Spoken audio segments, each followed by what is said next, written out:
Туугандар, сиздер менен мен Азаки, эл уксун YouTube каналы. Жогорку кеңештин депутаттары өзүн өзү таркатып, кайрадан шайлоо жарыялашкан болчу. Азыр депутаттар шайлоого аттанып жатыр. Азыр ЦИКтин оозунда ошол бул сапар жогорку кеңешке депутатка аттанып жаткан жигиттердин арасынан Жоки мырзага жолугуп калдык. Ассаламу алейкум. Жоки мырза соц тармактардын баарын дүңгүрөтүп, ушул 8-чи чакырылышка өзүнүн депутаттыкка кандидатын коюп жаткан экен. Анан бир-эки суроо бере кетпесек болбойт. Баягы соц тармактардан мен көрүп калдым. Сиз ушул жогорку кеңешке депутаттыкка аттанып жатып, ошо 300 миң сом акча керек экен кандидатыңды коюш үчүн. Анан менде мындай акча жок деп ошол элге кайрылуу жасап, ошол видеолоруңуз астына өзүңүздүн реквизиттериңизди калтырып атыпсыздар. Чынында мен баягы элден чыгып аткандан кийин менде 300 миң сом акчам жок да койгонгочу. Муну буга чейин мисалы Жапыкеевдер ошентип кайрылбады беле. Мен мына кайрылып атам. Менде мындай акча жок. Себеби мен таза барып, таза иштешим керек. Эгерде мени эл колдоп берсе, например, эл өз акчасын эметип берсе, баягы эл үчүн уялганыңан иштейсиң да. Мен болбосо простой эле эл катары эле жүрө бермекмин да, напримерчи. Анан буюрса, бирок мазактагандар көп болот. 300 миң сом акча дагы түшкөн жок мага. Бир жакшы бир блогер айтты, мынакей, эми атын баягы өзүнүн баягы улсат алмайынча чыгарбай турайын, мына 30 миң сом эң чоң акча, 30 миң сом берем деди. Бирок ал акча да берилген жок. Бирок мазактап баягы кичине эметип мындай бул көрө албастыкта баягы эметкен андай эмелер да бар. Майда чүйдө 1 сом, 7 сом, 10 сом ушинтип неметкендер. Но мен буюрса баягы эгерде неметип кете турган болсом, анын баары акталат. Акталат. Мен муну жөн сурабайм, жардам катар кыйнабайм эч кимди, мисалы мага монча бер. Кыйнап деле койсом болот. Болот. Мен тааныштарымды, чиновниктерди барып мага берип тур, ушинтип коюп атам, мондай десем деле берет. Бирок мен ага кылбастан кой элдин өзүнүн баягы 5 сом, 10 сом болсо дагы, кандай болсо дагы сураганым ооба чындык ал. Ошо сиз талапкериңизди койгондон кийин көп комментарийлерди окудум. Ушу сен эмнеге баратасың, эмне жөн эле койбойт белең деген ушу жазуулар көп болуптур да. Буларга эмне деп ошо жооп берет элеңиз да? Эмнеге баратасың? Эмнеге барбашым керек? Мисалы айтайын, динге каршы чыккан Малиев эмнеге баратат? Эмнеге ага суроо берилбей атат? Малиев, сен динге каршы болуп атасың, сен Куранга каршы болуп атасың деп. Мисалы ошондой депутаттарга сен эмнеге бул убакытка чейин эчтеке кылбай туруп кайра келатасың, кайра аттанып деп. Эмнеге аларга суроо берилбей жатат дагы? Биринчи бетмен 10 жыл эмгектенип туруп, элге кызматымды кылып туруп, мына биргеликте кылдык. Анан барып атам, мен мисалы жөн эле жерден чыга калган жокмун. Мен барбай деле коем, надо будьчу. Мен депутат болуп деле зарыл эмесмин да. Мен барбай деле коем парламентке. Бирок качабы бирөө болуп турсунчу деп атам, мондай элдин чисто элдин көйгөйүн айтып, мондай. Улар жанагы көйгөй айткан жок. Алар жер ичинен көшөгө аркасынан соодалашкан депутаттар алар. Алар бир сыйра бизнесин ачып алган. Мына көрөсүңөр, айттың айтпадың дегиле. Алардын бир канчасына кылмыш иши моунда өтпөй калса 8-чи чакырылышка бир канчасына кылмыш иши козголот. Алардын баары мынакей буга чейин мынакей акырында өзүң көрдүң, өзүң көрдүң. 80 почти 100%, 84 депутат. Калгандары келген жок, просто голоско катышкан жок. Бир каршы жок. Бир каршы чыккан жок. Мына акыркы мыйзамды өздөрүн таркатыш үчүн бир каршы ошол жерде голос жок. 89 колдоп берди, 6 келбей койду. Мынакей эмне ушундай мен таң калам да, мисалы да, буга чейин мына эмне деген маселелерди кабыл алып беришти. Ошонун бир канчасы мына баратат, просто жанагы барбай калган депутаттар себебинен. Алардын бир канчасы да кылмыш иши козголгондор. Мына мисалы азыр жаңы мыйзамдар менен кетип баратабыз. 8-чи чакырылышка биз жаңы мыйзамдар менен кетип баратабыз. Мен таптазамын. Эмнеге мен барбашым керек? Мен эми алардын баары тең, комментария жазган адамдын баары тең, баягы акырындык менен мен иш жүзүндө көрсөткөндөн кийин алар түшүнөт. Албетте түшүнөт. Эми бу жерде деген фейк фабрика обязательно иштейт.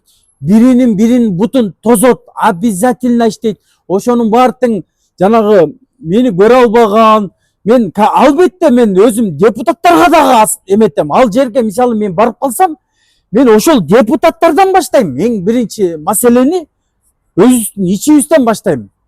Анан кийин маселени баягы элге баягы туура жеткирбей атпайм. Мен айлык үчүн эле иштейм. Мага жетет ошол 70-80 миң сом мага айлык, ошол мен ошол эле мага кереги жок. Мынтип соодалашып бул мыйзамыңды өткөрүп берейин, анан тиги мыйзамыңды өткөрүп берейин, мага бул маселемди чечип бер, тиги маселем жок.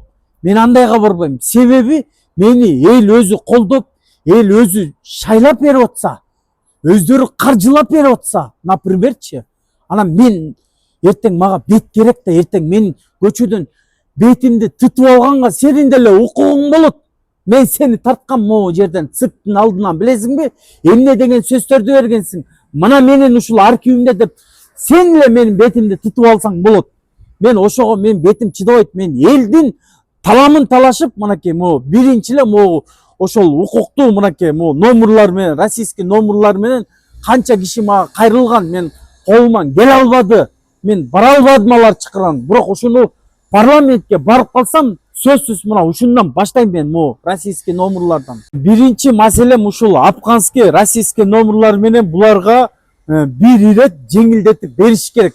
Буга чейин эле булар ошентип эле иштеп келген, татнакай өз булар эми иштегенде мынакей көп деле неме акча тапкан жок да, булар өзүнүн немесин баягы күнүмдүк оокатын эле таап атат. Болду, булар деген миллиондоп бул чимкиликтерге окшоп тиги мыйзам өткөргөн жок да, напримерчи, парламентте отуруп мындай мыйзам өткөрүп акча тапкан жок. Бул күнүмдүк оокат, нандык, квартиралык болду. Булар мындайча айтканда биздин катардагы ошо бизди шайлап аткан карапайым элге эле кирет. Экинчи маселени мынау жерлер боюнча көтөрөм. Бизде байлык деген мынакей мынандай жатат. Жер маселеси боюнча өтө айыл өкмөттөр бар го. Айыл өкмөттөр мынакей ушул убакытка чейин мынакей тетиги Атамбаевдин учурунан бери келаткан айыл өкмөттөр бар. Бизге айыл өкмөттөргө эч ким көңүл бурбай жатат. Бизде ошол баягы аалам айылдан башталат дегенде, ааламга жол айылдан дегендей, айылда негизи билинбеген менен көп маселенин баары жер маселесинде жатат. Бирок жер маселесин азыр мынакей эми ар кандай түрлүү болуп атат. Мынакей комиссияга жакшы шарт түзүлүп берген, ошону элдерчи түшүнбөй эле даже ушул убакытка чейин ошол жашап аткан үйдөгү китептери жок. Ишенесизби? Азыр ушу айылдарга барып бир кыдырып көрсөңчү, жарымысы документ жок, жөн эле жашап атат. Бирок бийлик шарт түзүп берип атат. Ушул комиссиянын негизинде документиңерди бүтүрүп алгыла деп. Бул жалгыз Ак Ордого тиешелүү эмес. Бул жалгыз Ак Ордого тиешелүү эмес. Бул весь Кыргызстанга тиешелүү. Весь Кыргызстанга тиешелүү. Акимдер муну албетте аким мисалы акимдер бул бир райондун президенти, мындайча айтканда. Азыр акимдерди көрүп атпайсыңбы? Шалаакылык, өзүнүн оюндагысын айта албайт, өзүнүн жумушун так билбейт. Эмнеге мен парламентке акимди чакырбашым керек? Эгерде мен депутат болуп калсам, парламентке акимди эмес, губернаторду чакырып туруп надо будет сурак алып коем. Аларга өзүнчө мыйзам жазып киргизем. Менин мыйзамдарым бар. Биз концепция менен биз мыйзамдарды жогорку соттон утуп чыкканбыз. Ушул убакытка чейин мен почти мындайча айтканда жартылай депутаттык милдетимди мен аткарып койгом. Просто ишке ашырыш үчүн эле мага бир эле азыр парламенттин трибунасы керек. Бир эле парламенттин трибунасы керек, болду ошол. Ошол жерге барсаңар, ушул жер маселесин, анан жанагы унаа маселесин чечсе болот дейсиңерби? Чече алам дейсиңерби? Ушул жерге барса, ушул эки жер маселе менен унаа маселесин мен 100% чечип берем. 100%. Эгерде 100% чечпесем, мен ошол жерден парламенттен таш бараң алып сүйрөп чыкканга, мынакей мен кепилдигимди берем. Таш бараң алып туруп мени сүйрөп чыккыла ошол жерден. Ушул маселелерди мен чече албасам. Бул эки эле маселе менен такталбайт. дагы ар кандай мыйзамдар болот, дагы ар кандай жумуштар болот, дагы эми айта берсек толтура. Анын баарын мен азыр обещать эте берсем, биякта президентибиздин өзүнүн сөзү бар, аткаруу бийлиги биз деп. Ошого жеткирип берген бирөө дагы себепкер болуш керек да. Мына ошону мен жеткирем. Бирөө жарым жеткирип бериш керек да. Бул жериңерде маселеңерге сиздер кат жолдоңуздар мага. Мен өкмөткө алып барайын, өкмөт алдыма келет, өкмөткө дайындап ошентип иштейт да өзү негизи. Ким өкмөт өзү барып тиги айылды кыдырбайт да. Президент барып айылды кыдырбайт да. Мен мисалы Аламүйдө районуна шайланып калсам, элди мен кыдырам да суббота воскресенье. Буга өзү депутат өзү элди кыдырып туруш керек. Буга чейинки маселелерин мен билем да кайсы жерде. Байтикте эмне маселе жатат, Кой Ташта эмне маселе жатат, Бешкүнгөйдө эмне маселе жатат, Лебединовкада эмне маселе жатат. Мен анын баарын жакшы билем. Бул убакытка чейин мага кайрылышкан. Просто менде мандатым жок. Мен ал иштерди толук аткара албай, үнүм жетпей да калган. Ошол үндү мен ошол трибунадан кандай болбосо дагы жаңы мыйзамдарды жасып, Аламүйдүн району кандай өнүксө, башка Бес Кыргызстандагы районду ошондой өнүктүргөнгө мен жаңы мыйзам киргизип, шарт түзүп берем. Жоки мырза, мен ойлойм ушу 8-чакырылышта жогорку кеңешке өтүп калса эң кызыктуу персонаждардын бири деп. Бул кишини биз соц тармактардан аябай таанып жүрөбүз. Көптөгөн сөздөрдү сүйлөп койгон киши, анча-мынча сөздөрдүн автору. Ошо 8-чакырылыштын депутаттарынын арасында эң кызыктуу депутат деп ойлойм. Туура, мен тарых жаратам буюрса. Тарых деген бул жанагы Текебаев, Бекназаров, Атамбаев, Ташиев, Садыр Жапар жана башкалар, мына алардын баары тең депутат болгон, тарых жаратышкан. Мен да ошо депутаттардын бири болом деп ойлойм мен, тарых жаратам буюрса. Мен ойлойм, жок дегенде сексалүү деген бир сөздүн автору болот окшойт деп. Ошол сыяктуу Албетте, албетте. катуу сөздөрдү сүйлөйсүз деп мен толук ишенем.